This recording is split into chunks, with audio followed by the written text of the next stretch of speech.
first in a long series of programming which will address the SME sector in Nigeria and small businesses.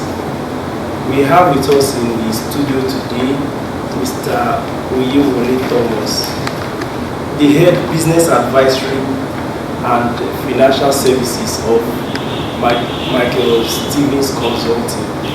So he's here on the program today to talk to us about SME businesses in the country, the challenges they have, the opportunities that are present, and the work that Michael Stevens has done with SMEs. Welcome to the program, sir. Thank you very much. So, starting immediately, we want to ask a question. If I were a businessman and I had funds to spend, which sector of the Nigerian economy would you advise me to invest in, and why should I invest in that sector? Well, that's a very, very big question. Advising you on which particular business to start has many variables for consideration. First and foremost, aside from you having fun, your relevant experience and skills very, very important. And you also need to consider the viability of that business in the particular environment you want to establish business. But if I want to personally advise you today, based on the concept of diversification of the business environment, I personally would prefer you investing in agro-processing business.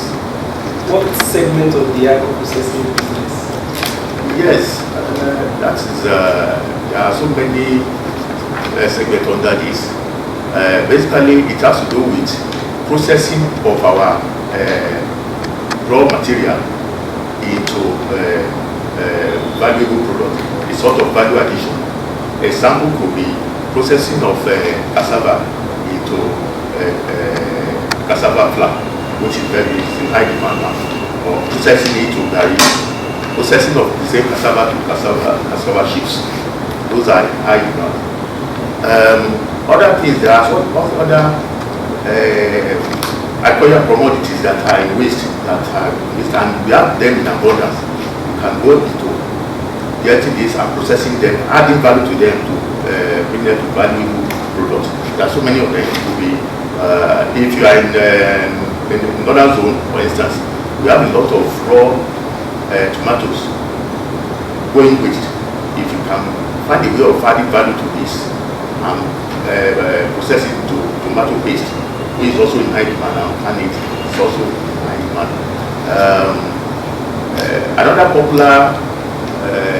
Another popular business that people do these days is fish farming. Yes, we are in need of protein in this country. In fact, the gap between the supply and demand is still very, very big. But when you produce this fish, you may not be immediately be able to sell the raw fish. You can still process it into, you can have value to it, and then package it and sell it in supermarket, and even export it if it's well packaged. So those are the specific examples of agro-processing business that we advise an average aspiring entrepreneur to go into. What's the state of small businesses in Nigeria? How are they faring? That's another important question. To be sincere, small businesses are not finding Nigerian economy. They are not finding it easy. There are so many limiting factors. There is structural problem. There is a regulatory problem. There is the problem of finance. Even there is a problem of skill and knowledge, regular skill and knowledge of the business owners themselves. So the Nigerian environment is really not, but in spite of that, there are still opportunities. For instance, in the West African sub-region, Nigeria has the highest population of consumers. a population of 160 million is not a joke. If an SME operator, in spite of all these challenges, if a business operator can be very creative and innovative, I assure you that promoter will still be smiling in the back. Now, you have spoken about the challenges they face. The question I would like to ask is, what distinguishes an SME as a small business that succeeds from the one that does not succeed, from your experience? Yes. That's another question. To answer your questions, there are variables you consider. First and foremost, successful business, first of all, depend on the capacity of the promoter. Is the promoter experienced? Does the promoter has the relevant skill, knowledge? When I say skill, especially the managerial skill, is the promoter resilient? Because some people, they will see small challenges and then they run away. Is the promoter patient? Is the promoter creative? What is the attitude of that promoter to fund? Some promoter, they can't distinguish between private fund and business fund. And I'm telling you that successful entrepreneurs, one, they are creative, they are innovative, they are good manager of resources. When I say resources, financial and human resources. They are energetic people. They are experienced in their field, and they also have more particulars. They have high network of stakeholders. For all successful entrepreneurs, these are people, for most of them, have seen businesses opening and closing. But one common characteristic too has to do with the promoters. Most of these promoters, they are not patient. They are the type of people who want to start investing and start yielding, reaping returns tomorrow. They are people who know that, yes, they lack some particular skills, but they are not willing to develop that skills. They are people who are not good in the area of management of resources, human and financial resources. They are people who are not willing to even tap into other people's experience and knowledge. For instance, you ask them to meet a consultant and pay for a particular something. They are not willing because they believe it's a waste of fund. They are people who, I don't want to use this word, they are people who in a way are wasteful.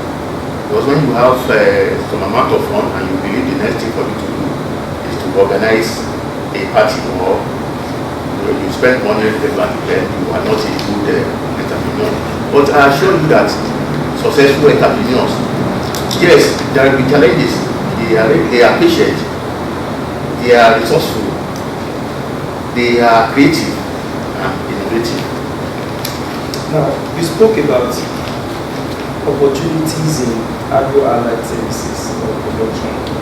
Now, if I am to set up a cassava processing business, can you run us through the steps that I need to take to achieve success in that direction? Okay, thank you. Well, the first thing if you have a particular amount of funds and want to start, first is to have the concept. You are the promoter, you have the concept. I want to, okay, I'm going to agro processing. Which particular aspect of agro processing am I going to? Okay, I want to start processing cassava. Cassava into what? Cassava tuber into what? To gari, to cassava flour, or to cassava chips, or to starch, and so on and so forth. You must be able to first of all develop the concept. When you now develop the concept, we need to develop a business plan. Is to help you, to assist you to articulate your concept, to get a clearer vision of what you want to do. When you do that, And sometimes if you can do it yourself, it's okay. But if you cannot do it, it's better you meet a good consultant that will help you develop this bankable business plan. And I normally advise my client that this, when the businessman is being developed, don't give it to the consultant. In actual fact, you are the one that's supposed to develop the business plan. But if you don't have the skill in developing a bankable business plan, work with the consultant. Don't let the consultant work for you, because at the end of the day, that particular document is your own. You are the one that for instance, the finance company will come to, and then you are the one that explain the concept to them. So work with then after developing the business plan, then of course the business plan will contain all the necessary things, the financing, the equity contribution, the total startup capital, the product, the startup process, the timeline of business. Then the next thing is implementation. We will have gotten a clearer vision, feature of the business. First and foremost, what do I need to do? Do I need to get rent in place? And from which fund should I get it? Is it from my equity? That one will carry steady business plan. Having done that, then the next step, equipment acquisition. Where can I get this equipment, and what is the cost implication? What are the cost of getting this equipment?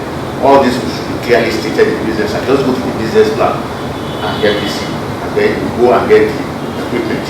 Of course, you know there is a budget already in the business plan. You make sure you stay within the budget. After getting the and then installing it, of course, the next thing is getting the raw material and starting the process.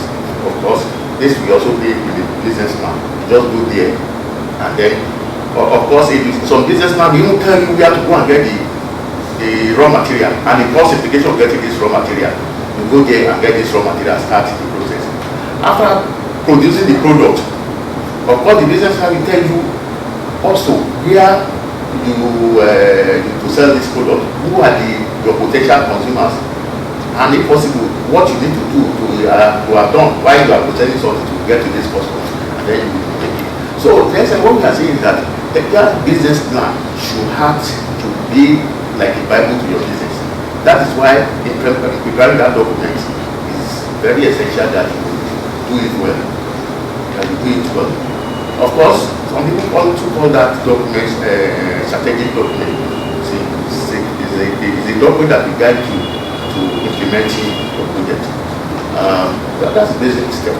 You have worked with SMEs for at least 10 to 15 years now. Yes. What have you observed in Nigeria?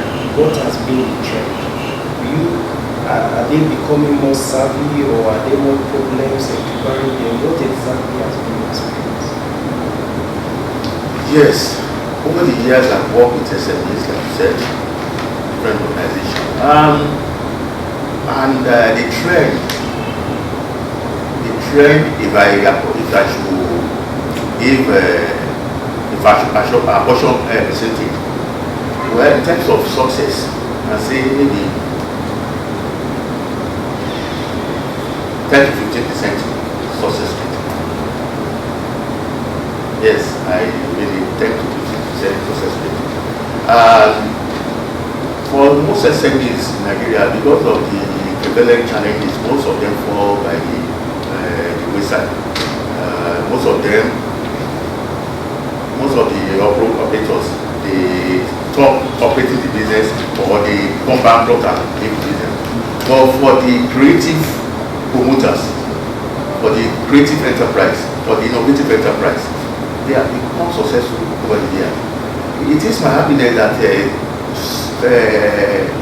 some individual entrepreneurs that have known in the past, who started very small, some of them are big operators today. Some of them are big operators today. For instance, I will not mention it, but I know of somebody who attended a capacity program organized by Entrepreneurship Development, the CBN Entrepreneurship Development Center, who was at the end of the program, didn't have the necessary, had only 5,000 to start a business. And he was complaining to me that, look, after this program, I think I need to go and forward. I said, no, you have to start consulting. Even if it means selling the product of what you want to be producing. I will start selling the particular product. And the guy started. And unfortunately, around that time, National Economic Infrastructure Fund floated a fund. They asked him to apply. He applied. The conditions are met the necessary conditions, which were very, very at their level, because the amount was just between 1 and 5 million. There's no need of big collateral and so on and so forth. And of course, at that time, there was one particular insurance we package for them, a very unique insurance. I was at it that covers the entrepreneur, covers the facility, covers the business. You understand? So it was accepted by the bank, and it got just about 2 million. I'm happy to tell you that you pay back the money. Today they have got another, that was a grant. It got another grant of 10 million from the last run by. Today the guy is an employer of labor. I know of another person who started travel agency. His travel agency today, as we talk now, has 2 branches in Lagos, and she has also diversified into another business. And the person is, I know of somebody who started producing bread using the small capacity oven, but because of our creativity, because of our resilience, because of our also working with relevant people. Today too, she has a big bakery. And yet I still have people who, they have even the initial startup capital. They have the skill, but they are not creative. They are not resilient. Some of them are by the wayside today. The business has failed. They have the capital. At least they have the initial equity contribution. But today, the business is just like they have abandoned the business. And I know of other people who what they have is just a skill. Somebody who started the outsourcing company. What he has was just a skill. He uses his house as the initial office. Today, he has a very good office at Ipedia, and today at least he has about 5 companies who have outsourced their staff to him. So it's a mixed thing. You see some people who have the necessary potential, who have the necessary resources before by this, and then you see some people without the necessary resources, with little resources, and then but with creativity and resilience. They are one big player. It's been nice talking to you on small business today. Finally, I would like to see if you were to advise SMEs in a sentence for today, present moment, what advice would you give in one sentence? SMEs should be creative, they should be innovative, and they should be resilient. They should be patient, and then and continue to respond to the Nigeria market. I know by doing that they will become successful. Thank you very much. We've been talking to Mr. Oyewole Thomas, Head Business Advisory, Michael Stevens Consulting Limited. He has told us that SMEs have to be resilient, they have to be creative, and they have to survive, strive to survive in an economy that is becoming more challenging.